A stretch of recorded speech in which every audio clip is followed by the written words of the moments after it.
Today on the Rumors Comedy Cast, Dan Glasswick talks to Joe Zimmerman, gets him to trash his friends and co-hosts, he wants him to read him to sleep, and they improv a barrista scene together. And we experience some technical difficulties. Stay with us at Rumors Comedy. Hi, and welcome to Rumors Comedy Cast, episode number 41. We have headliner Joe Zimmerman here. And Joe, this is your second time in Winnipeg now? Yes. I loved it. I'm happy to be back. I love Rumors Comedy Club. I know this podcast is called Rumors Comedy, so I feel like a little bit of propaganda here by saying that it was great, but it was great. And I'm happy to be in Winnipeg. And I feel like you pushed me toward that answer. Okay. But it's also how I feel. That's true. I mean, I did. Mm-hmm. I thought you did great. Oh, thank you. Yeah. I thought you did great. Oh, thanks. And I mean, it's a sold-out show. Well, so they knew Dan Glasswick was performing. They did. One of the interviews that I saw there, though, and you said that there are two different factions of comics. There are people, when you interview them, they want answers all to be hilarious answers, and they're searching for the funny in all their answers. And then you have the people that are pushing to...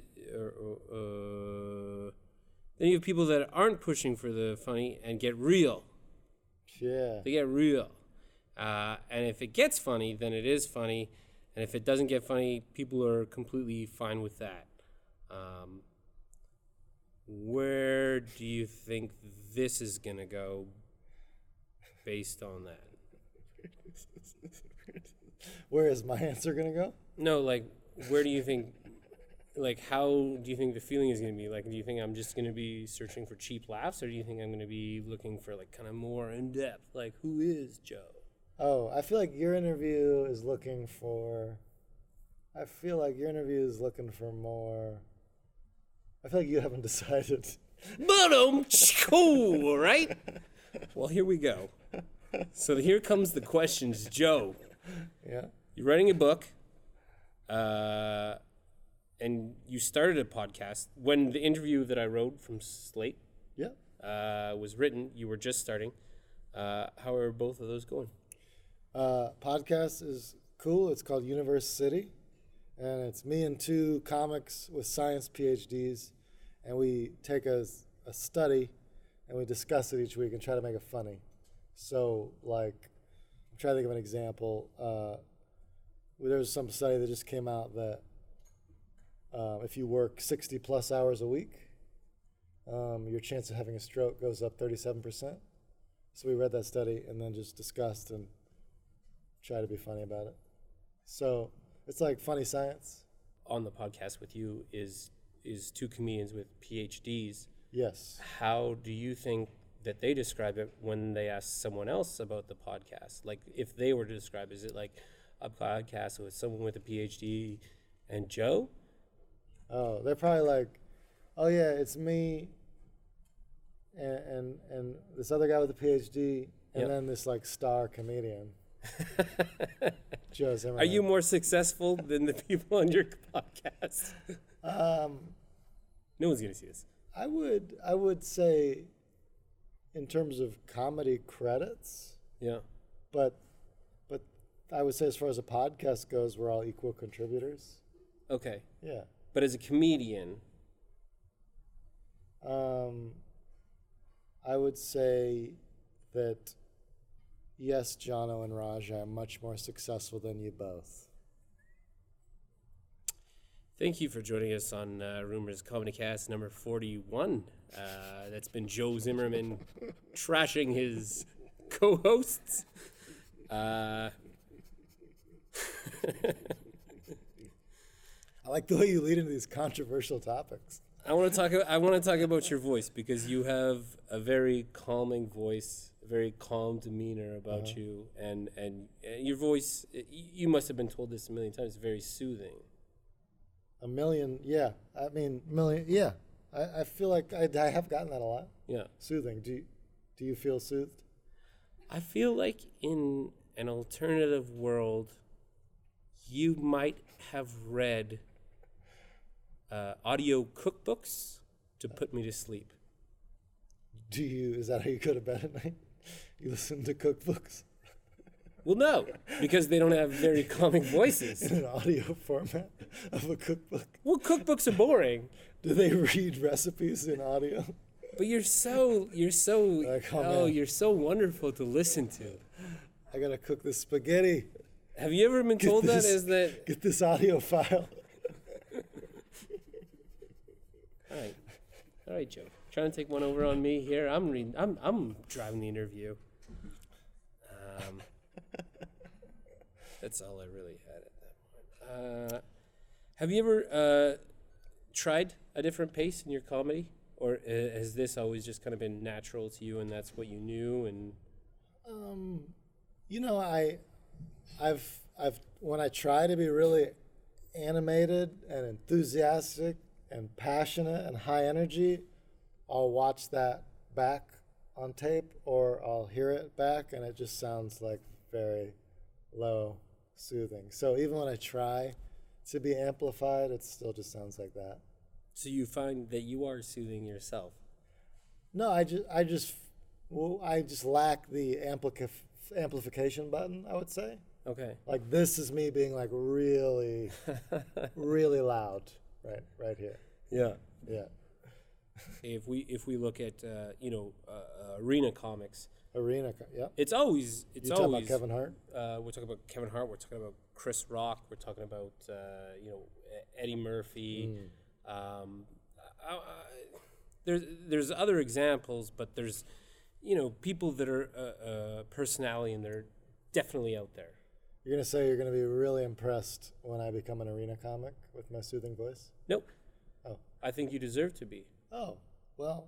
If the audience wants a cookbook to fall asleep to. Nailed it. Do you ever feel like you're excited and you're setting a new pace, or is it? Yeah, when I do feel excited sometimes. Like once a year, I'll get excited, Yeah. and then it'll pass,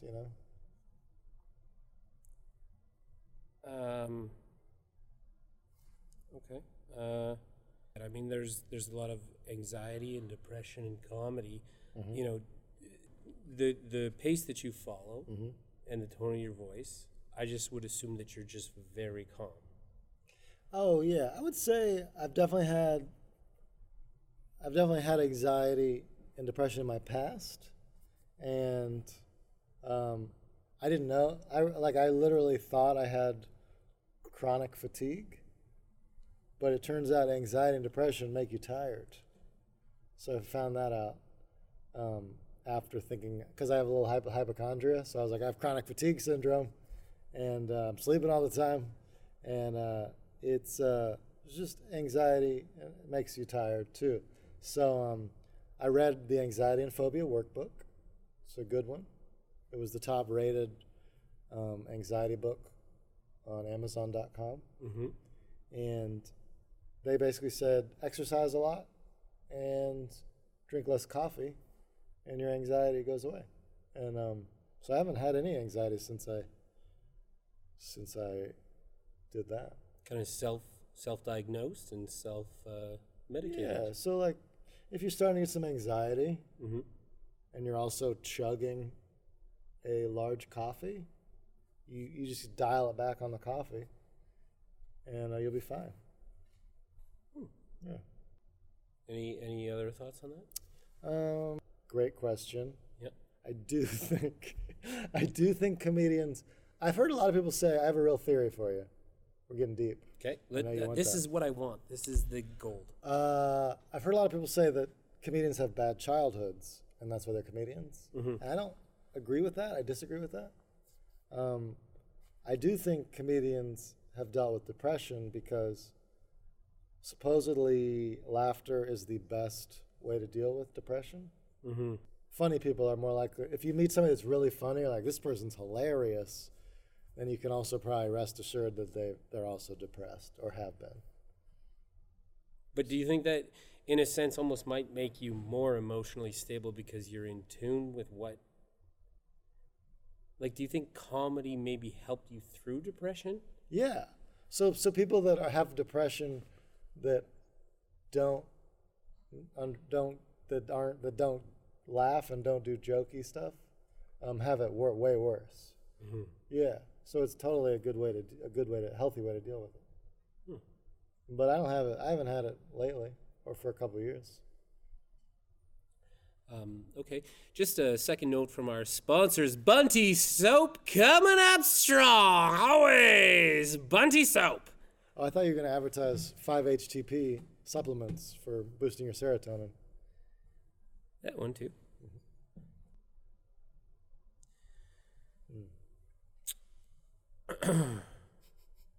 Where are you at on social media? This seems. I hate it. I hate it so much.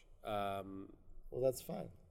It's one of those things that I wish that I could quit because there's a lot of negativity, and I mean, but you must have some negative remarks to things that you've done, and you know, how do you take that in stride? Oh, well, the best negative remark was when I did Conan. So people were like, yeah, just do Conan, don't read the YouTube comments.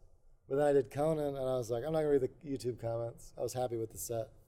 And but then I was like, you know what, I'd be curious what the haters are saying. Of course. Because I was happy with the set. If I was unhappy with the set, I might have been like, I'm not going to read this. But I was happy with the set. I was like, oh, well, the haters won't affect me. You know what I mean? Yeah. So I like started scrolling down, and it was positive comments. You know what I mean? It was like, funny, yay. They're the top-rated ones, yeah. And those are at the top, yeah. You know how it works. But then as I scrolled down, I noticed more and more people being like, his hand is shaking too much. That's something that someone watched 5 minutes and said, that's my opinion on things. His hand is shaking too much. Yeah. And then, the person would defend and be like, what do you care about his hand shaking? If it's funny, it's funny. Why do you care if his hand shakes? But then another person was like, his hands shaking because he has Parkinson's. And then I was like, I don't have Parkinson's. And then the next person was like, definitely Parkinson's. And I was like, do I have Parkinson's? Because I looked at the video, I was like, my hand is shaking. And then I'm researching symptoms of Parkinson's. Yeah. So hypochondriac. I went from being like so happy with my set to like realizing I can't tour anymore because I've got a debilitating disease. So yes, the negativity does affect me. Have online, you? But only for brief moments. If you were out with a group of people and it wasn't comedians, are you the funny one in the crowd? I definitely used to be in college. I used to like to be funny. But I feel like now that I get that out of my system on stage, I feel like I like to be, if I'm with a group of friends, I like to more be a passive listener more. Mm-hmm. So I'm not into being the funny guy. And do they, when you say I'm a comedian, are they often surprised by that?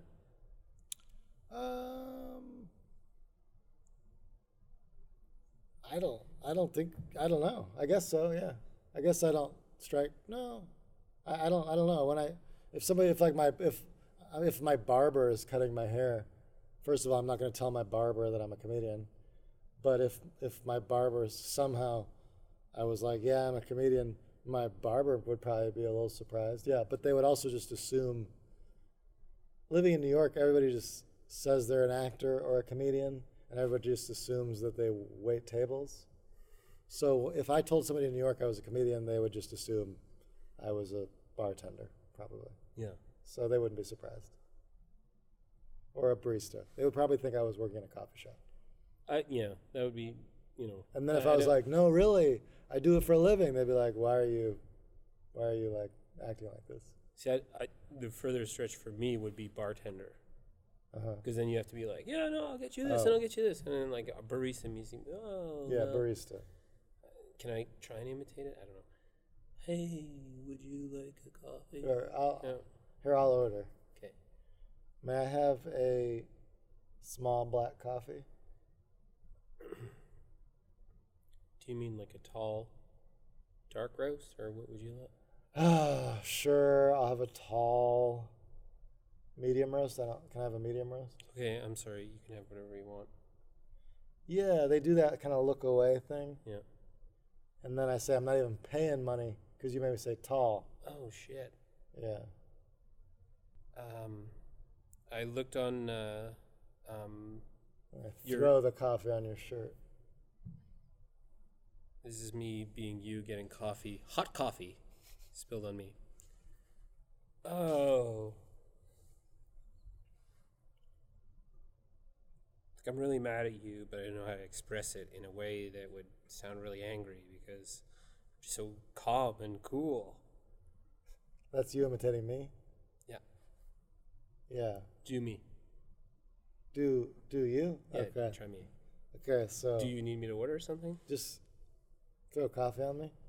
No, okay, I'll be you being a barista. Okay. Yeah. Hey, welcome to Starbucks. What can I do for you? I think it'd be a bit more engaged in that. A little bit hurtful. Well, you didn't even say what you wanted, so I didn't have a chance to engage. Well, because you just ripped me apart right away. Really? Did you see where it went? Like, will you watch this?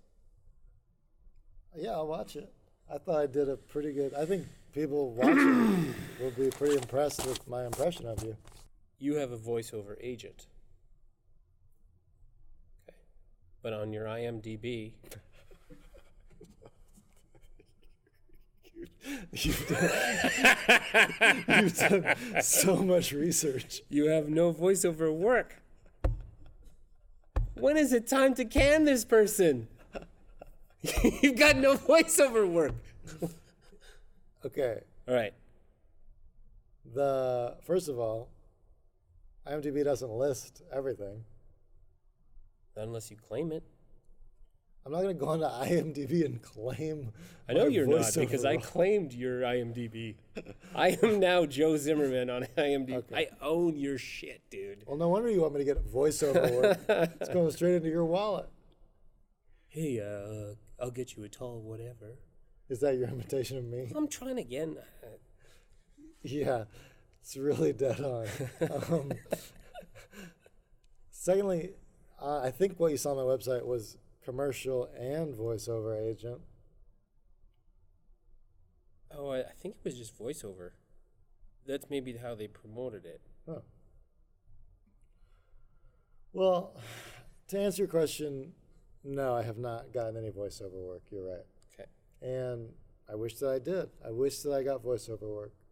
And I thought maybe if I posted on my website, maybe somebody would be like, oh, he does voiceovers, we should get him. Yeah. But instead, they go to IMDb and they're like, he doesn't do voiceovers. Right. So now I know. But if you want Now to subscribe I'll to... say voiceover agent, which would be a first. It'll say that on my website. Reading cooking books to you to sleep.com.